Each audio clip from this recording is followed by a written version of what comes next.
Hi all welcome back to my YouTube channel Pooja Purna vlogs. ఈరోజు మనం చేసుకోబోయే రెసిపీ వింటేనే నోరూరుతుందండి. అదేంటో తెలుసా? అసలైన పల్లెటూరు పద్ధతిలో కట్టెల పొయ్యి మీద వండిన నాటుకోడి పులుసు.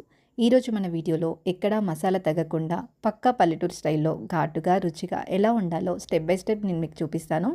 వీడియోను ఎక్కడా కూడా స్కిప్ చేయకుండా లాస్ట్ వరకు చూడండి. వ్యూస్ వస్తున్నాయి, చాలామంది వీడియోస్ చూస్తున్నారు, బట్ సబ్స్క్రైబ్ చేసుకోవట్లేదండి. మీలో ఎవరైనా సబ్స్క్రైబ్ చేయకుండా చూసినట్టయితే ప్లీజ్ సబ్స్క్రైబ్ చేసుకోండి, సో దట్ నాకు ఇంకా మంచి కంటెంట్ చూపించడానికి ఎంకరేజ్మెంట్గా ఉంటుంది. ముందుగా దీనికి కావాల్సిన పదార్థాలు ఏంటో తెలుసుకుందాము. నేను ఇక్కడ 1.5 kg నాటుకోడి చికెన్ తీసుకున్నానండి. దీనికి 3 బిగ్ ఆనియన్స్ని సన్నగా కట్ చేసి పెట్టుకున్నాను. అలాగే చిల్లీస్, కారం, ఉప్పు, అల్లం వెల్లుల్లి పేస్ట్ తగినంత, గరం మసాలా, ధనియా పొడి, ఆయిల్, పసుపు, చివరిగా కొత్తిమీర, పుదీనా ఇవన్నీ పక్కన పెట్టుకున్నాను. మనం ఈ వంట కోసం కర్రల పొయ్యిని సిద్ధం చేసుకుందామండి. గ్యాస్ మీద వండితే త్వరగా అయిపోవచ్చు, కానీ కట్టెల పొయ్యి మీద చాలాసేపు ఉడికితే ఆ నాటుకోడికి అసలైన రుచి వస్తుంది అండి. మంట ఎంత బాగా మండుతుందో. ఇప్పుడు దీనిపైన మనం ఒక గిన్నెను పెట్టుకుందాము. గిన్నె కాస్త వేడయ్యాక తగినంత నూనె పోసి వేడి చేయాలి. ఇది కూడా వేడయ్యాక అందులో సన్నగా తరిగిన ఉల్లిపాయలు, పచ్చిమిర్చి, దాల్చిన చెక్క, లవంగాలు, సాజీరా, ఇలాచి ఇలా అన్నీ వేసుకొని వేయించాలి. ఉల్లిపాయలు ఎంత బాగా వేగితే గ్రేవీ అంత టేస్టీగా ఉంటుందండి.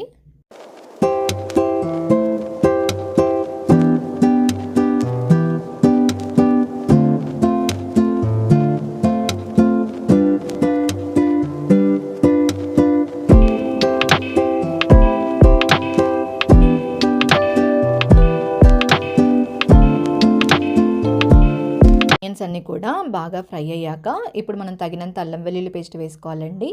ఈ అల్లం వెల్లుల్లి పేస్ట్ ఆయిల్లో కొద్దిసేపు ఫ్రై అవ్వాలి, అంటే పచ్చి వాసన పోయే వరకు. తర్వాత దీంట్లో కొంచెం పుదీనా, కొంచెం పసుపు వేసి కలుపుకోవాలి.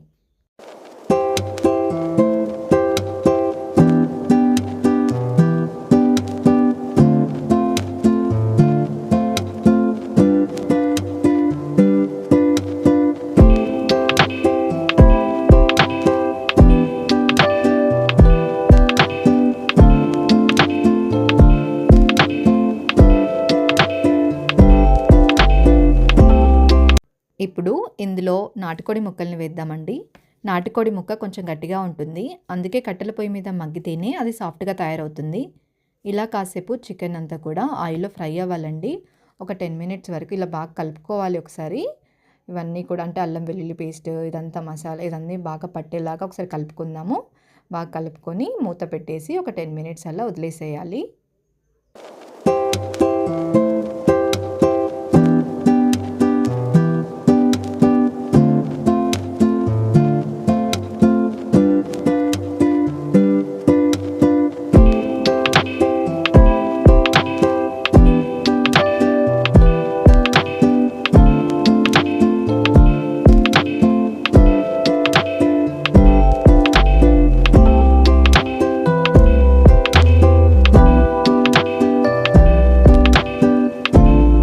ఇలా ఒక 10 minutes తర్వాత మనం మూత ఓపెన్ చేసి ఒకసారి బాగా కలుపుకొని దీంట్లో ఇప్పుడు మనం ఉప్పు, కారం వేసుకోవాలండి. నేను ఇక్కడ ఉప్పు ఒకేసారి మొత్తం వేయట్లేదండి, కొంచెం ఉప్పు ఇప్పుడు వేస్తున్నాను. తర్వాత వాటర్ పోసి ఉడికించేటప్పుడు ఆ స్టేజ్లో ఇంకొంచెం వేస్తాను.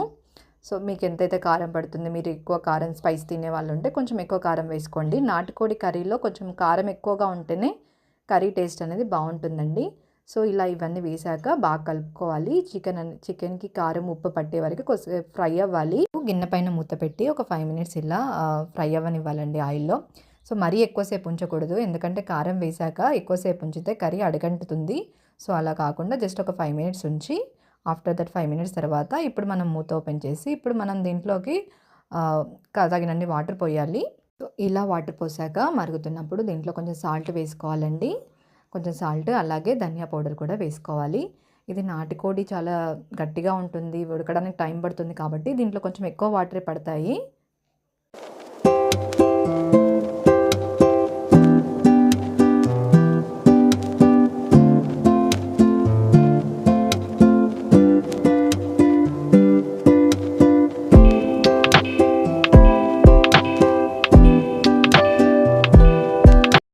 ఇది ఉడికేలోపు ఒకసారి మా అత్తగారి ఇంట్లో ఉన్న చెట్లన్నీ మీకు చూపిస్తానండి.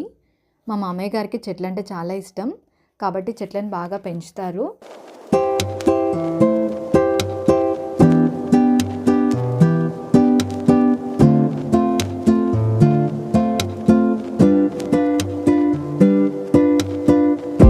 చూస్తున్నారు కదండి, ఇది తమలపాకు చెట్టు ఎంత బాగుంటుందో. చాలా పెద్దగా పెరిగింది, చాలా గ్రీన్గా చాలా బాగుంటుంది. సో పక్కనే వచ్చేసి ఇక్కడ అవన్నీ చిన్న చిన్నవి కరివేపాకు చెట్లు అండి. సో దీని పక్కనే ఇవి కనకాంబరం చెట్లు ఉన్నాయి. ఇక్కడ పక్కనే 2 పెద్ద మామిడి చెట్లు ఉంటాయి. సో ఇప్పుడిప్పుడే పూత పూస్తుంది, ఇంకా టైం పడుతుంది మామిడికాయలు వచ్చేసరికి. ఇదేమో మల్బెరీ చెట్టు అండి. సో మల్బెరీస్ ఇప్పుడిప్పుడే చిన్న చిన్న మల్బెరీస్ వచ్చాయి. బట్ అవి ఇంకా అంటే ఏమంటారు, ఇంకా పండుగ అవ్వలేదు, జస్ట్ ఎర్లీ స్టేజెస్లో ఉన్నాయి.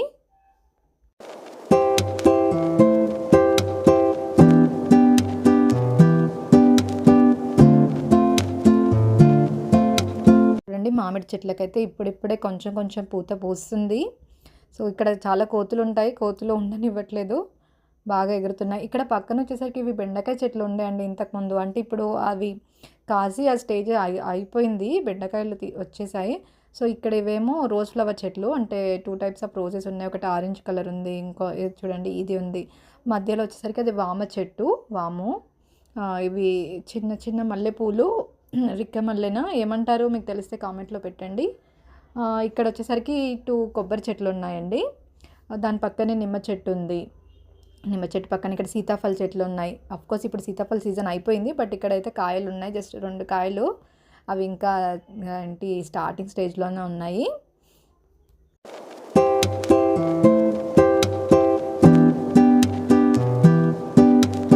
చూస్తున్నారు కదండి, ఇది సపోటా చెట్టు.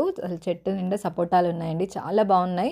బట్ ఇక్కడ చెప్పాను కదా, ఇక్కడ కోతులు ఎక్కువగా ఉన్నాయని. సపోటా చెట్టు మీదకి ఎక్కేసి ఆ కోతులన్నీ కూడా సపోటాలన్నీ కూడా కింద పడేస్తాయండి. సో కొన్ని కింద పడినా కూడా కొన్ని అయితే ఉన్నాయి, బాగానే ఉన్నాయి. అయితే ఎక్కువగా సపోటాలు చెట్టు మీద పండాలంటే చాలా రోజులు టైం పడుతుందండి. ఏం చేస్తారంటే సపోటాలు తెంపి మనం మాగపెట్టుకొని అప్పుడు పండాకి తినొచ్చు. సో ఇది వచ్చేసి మన చిక్కుడుకాయ చెట్టు అండి, చిక్కుడు చెట్టు తీగ ఉంది ఇక్కడ. సో చిక్కుడుకాయలు కూడా అక్కడ కొన్ని ఉన్నాయి.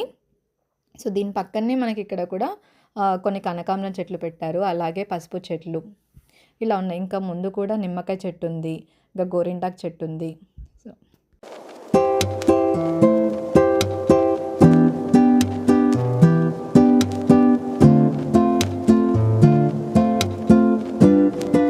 ఇప్పుడు ఒకసారి మన కర్రీ దగ్గరికి వెళ్ళిపోదామండి. ఇప్పుడే నేను మూత ఓపెన్ చేశాను, కర్రీ అయితే మంచిగా ఉడుకుతుందండి. ఈ స్టేజ్లో మనం కొద్దిగా గరం మసాలా వేసుకోవాలి. గరం మసాలా చూసుకొని వేసుకోండి. కొంచెం ఎక్కువ మసాలా వేసుకుంటే కర్రీ టేస్ట్ అనేది చాలా బాగుంటుంది. మీరు స్పైసీ తక్కువ తినే వాళ్ళు ఉంటే కొంచెం తక్కువ కూడా వేసుకోవచ్చు. ఇలా వేసుకున్నాక 5 మినిట్స్ అలా మూత పెట్టి కొంచెం బాయిల్ చేయాలి. అలా చేశాక ఇప్పుడు మనం చివరిలో పుదీనా కొత్తిమీర వేసుకోవాలండి. వేసుకున్నాక జస్ట్ ఒక 2 మినిట్స్ అలా మూత పెట్టి కొంచెం ఉడకనించాలి. అంటే జస్ట్ ఆ ఫ్లేవర్ అంతా కూడా దానికి పట్టడానికి. అలా 2 మినిట్స్ అయిపోయాక మనం పక్కన పెట్టేసుకోవచ్చు కర్రీని. ఈ స్టేజ్లో మనం మూత ఓపెన్ చేస్తే అసలు స్మెల్ వస్తుంది కదండి, జస్ట్ ఆ ఏరియా మొత్తం నిండిపోతుంది ఆ స్మెల్తో. చాలా బాగుందండి, కర్రీ అయితే చాలా మంచిగా ఉడికింది. దీన్ని మనం ఎంచక్క రైస్లోకైనా, లైక్ బగారా రైస్కైనా, రాగి సంగటికైనా మంచిగా తినవచ్చండి. చాలా బాగుంటుంది కాంబినేషన్ అయితే. సో ఈ వీడియో కనుక మీకు నచ్చినట్టయితే ప్లీజ్ సబ్స్క్రైబ్ చేసుకోండి Pooja Purna vlogs. Thank you for watching the video.